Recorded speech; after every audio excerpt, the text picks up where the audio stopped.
Juste avant que la vidéo commence, je tenais à te demander de mettre un like à cette vidéo, c'est très important, de la partager et de t'abonner. Yop tout le monde, c'est Jabba pour une petite vidéo. Aujourd'hui on se retrouve sur une vidéo très spéciale. Donc on va faire la review de l'épisode 3 de My Hero Academia. Alors au niveau du scénario, cet épisode respectait exactement ce qu'il y avait dans le manga.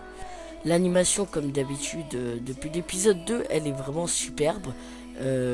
Même s'il y avait une petite régression par rapport à la saison 2, mais franchement elle est super, il y a rien à dire.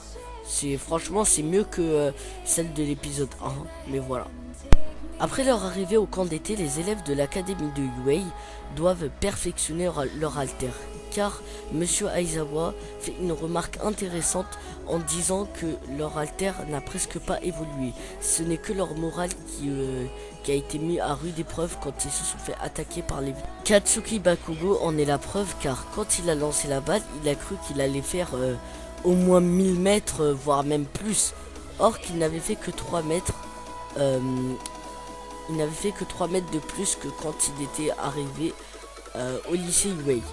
Les autres classes aussi doivent dépasser leurs limites, comme ils disent en japonais, Genkai Topa, comme le nom de l'opening de l'arc survie de DBS. Donc ça m'a fait un petit peu rappeler ça.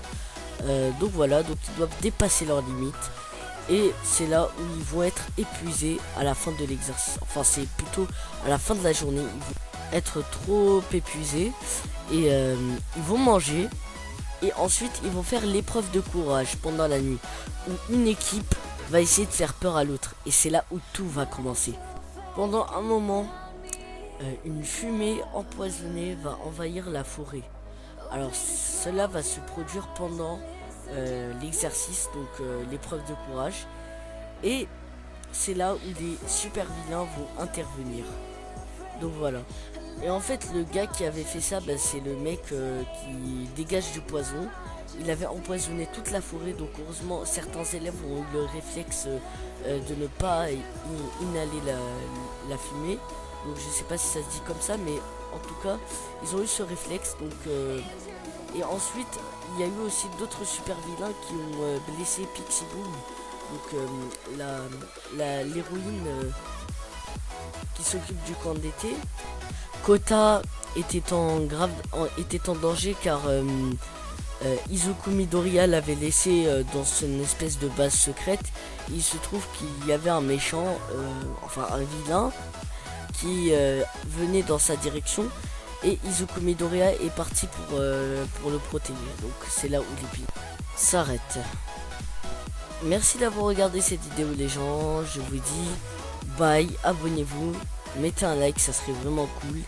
Partagez la vidéo et bye.